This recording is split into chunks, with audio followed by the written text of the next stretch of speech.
श्रीमन्नारायण नारायण हरि हरि, गोविंद नारायण नारायण हरि हरि। जय श्री कृष्ण। हर हर महादेव।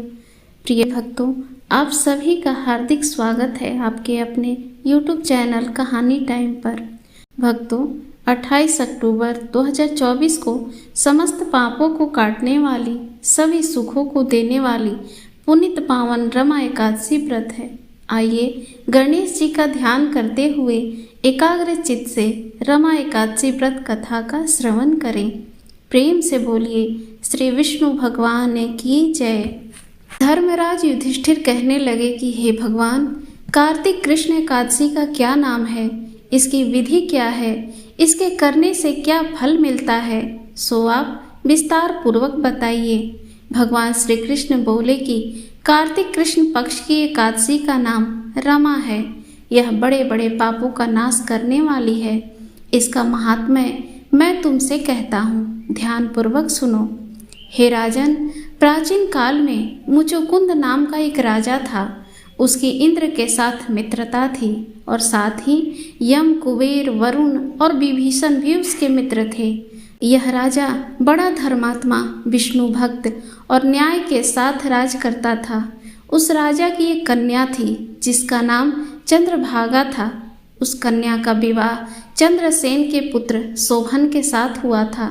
एक समय वह शोभन ससुराल आया। उन्हीं दिनों जल्दी ही पुण्यदायिनी एकादशी रमा एकादशी भी आने वाली थी। जब व्रत का दिन समीप आया तो चंद्रभागा के मन में अत्यंत सोच उत्पन्न हुआ कि मेरे पति अत्यंत दुर्बल हैं और मेरे पिता की आज्ञा अति कठोर है। दसवीं को राजा ने ढोल बजवाकर सारे राज्य में यह घोषणा करवा दी कि एकादशी को भोजन नहीं करना चाहिए। ढोल की घोषणा सुनते ही शोभन को अत्यंत चिंता हुई और अपनी पत्नी से कहा कि हे प्रिय, अब क्या करना चाहिए? मैं किसी प्रकार भी भूख सहन नहीं कर सकूंगा। ऐसा उपाय बतलाओ कि जिससे मेरे प्राण बच सके, अन्यथा मेरे प्राण अवश्य चले जाएंगे। चंद्रभागा कहने लगी कि हे स्वामी, मेरे पिता के राज्य में एकादशी के दिन कोई भी भोजन नहीं करता। हाथी, घोड़ा, ऊंट, बिल्ली, गौ आदि भी तृण, अन्न, जल आदि ग्रहण नहीं कर सकते। फिर मनुष्य का तो कहना ही क्या है। यदि आप भोजन करना चाहते हैं तो किसी दूसरे स्थान पर चले जाइए, क्योंकि यदि आप यहीं रहना चाहते हैं तो आपको अवश्य व्रत करना पड़ेगा। ऐसा सुनकर शोभन कहने लगा कि हे प्रिय, मैं अवश्य व्रत करूंगा। जो भाग्य में होगा वह देखा जाएगा। से विचार कर शोभन ने व्रत रख लिया और वह भूख और प्यास से अत्यंत पीड़ित होने लगा। जब सूर्य नारायण अस्त हो गए और रात्रि को जागरण का समय आया, जो वैष्णवों को अत्यंत हर्ष देने वाला था, परंतु शोभन के लिए अत्यंत दुखदायी हुआ। प्रातःकाल होते शोभन के प्राण निकल गए। तब राजा ने सुगंधित काष्ठ से उसका दाह संस्कार करवाया, परंतु चंद्रभागा ने अपने पिता की आज्ञा से अपने शरीर को दहन नहीं किया और शोभन की अंत्येष्टि क्रिया के बाद अपने पिता के घर में रहने लगी। रमा एकादशी के प्रभाव से शोभन को मंदराचल पर्वत पर धन्य धान से युक्त तथा शत्रुओं से रहित एक सुंदर देवपुर प्राप्त हुआ। वह अत्यंत सुंदर रत्न और वैदूर्य मणि जटित स्वर्ण के खंभों पर निर्मित अनेक प्रकार के स्फटिक मणियों से सुशोभित भवन में बहुमूल्य वस्त्र आभूषणों तथा छत्र व चंवर से विभूषित गंधर्व और अप्सराओं से युक्त सिंहासन पर आरूढ़ ऐसा शोभायमान होता था मानो दूसरा इंद्र विराजमान हो। एक समय मुचुकुंद नगर में रहने वाले एक सोम शर्मा नामक ब्राह्मण तीर्थ यात्रा करता हुआ घूमता घूमता उधर जा निकला और उसने शोभन को पहचान कर कहा कि यह तो राजा का जमाई शोभन है। उनके निकट गया। शोभन भी उसे पहचान कर अपने आसन से उठकर उसके पास आया और प्रणाम आदि करके कुशल प्रश्न किया। ब्राह्मण ने कहा, राजा मुचुकुंद और आपकी पत्नी कुशल से हैं। नगर में भी सब प्रकार से कुशल है, परंतु हे राजन, हमें आश्चर्य हो रहा है। आप अपना वृतांत कहिए कि ऐसा सुंदर नगर जो न कभी देखा न सुना आपको कैसे प्राप्त हुआ।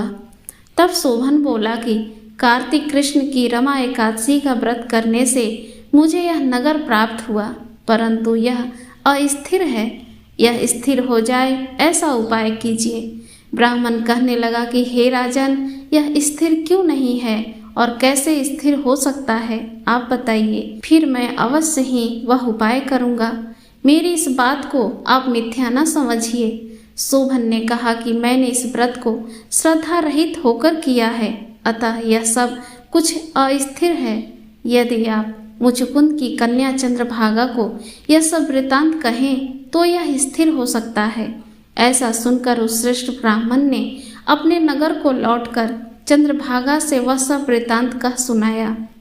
ब्राह्मण के वचन सुनकर चंद्रभागा बड़ी प्रसन्नता से ब्राह्मण से कहने लगी कि हे ब्राह्मण, यह सब बातें आपने प्रत्यक्ष देखी हैं या स्वप्न की बातें कर रहे हैं। ब्राह्मण कहने लगे कि हे पुत्री, मैंने महावन में तुम्हारे पति को प्रत्यक्ष देखा है, साथ ही किसी से विजय न हो ऐसा देवताओं के नगर के समान उनका नगर भी देखा है। उन्होंने यह भी कहा कि यह स्थिर नहीं है, जिस प्रकार वह स्थिर रह सके सो उपाय करना चाहिए।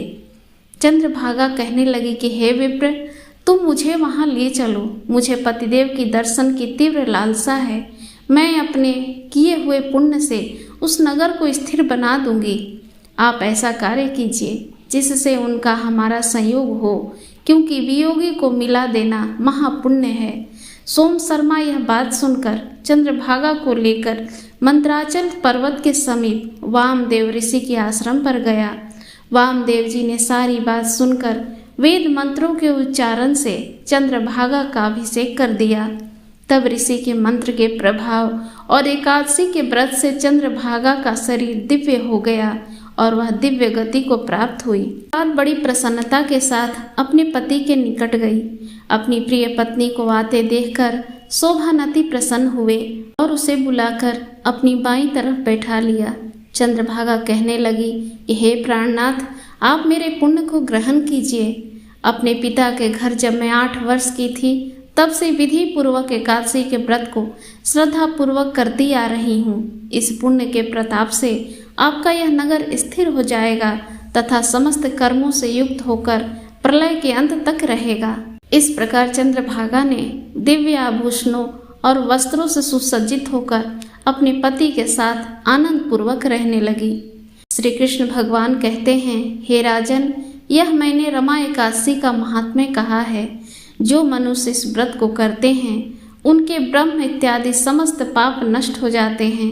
कृष्ण पक्ष और शुक्ल पक्ष दोनों ही एकादशियाँ समान हैं, इनमें कोई भेदभाव नहीं है, दोनों समान फल देती हैं। जो मनुष्य इस कथा को पढ़ते अथवा सुनते हैं वे समस्त पापों से छूटकर विष्णु लोक को प्राप्त होते हैं। प्रेम से बोलिए विष्णु भगवान की जय, बांके बिहारी लाल की जय। प्रिय भक्तों, कथा वाचन में कोई त्रुटि हो गई हो तो क्षमा करें। धन्यवाद।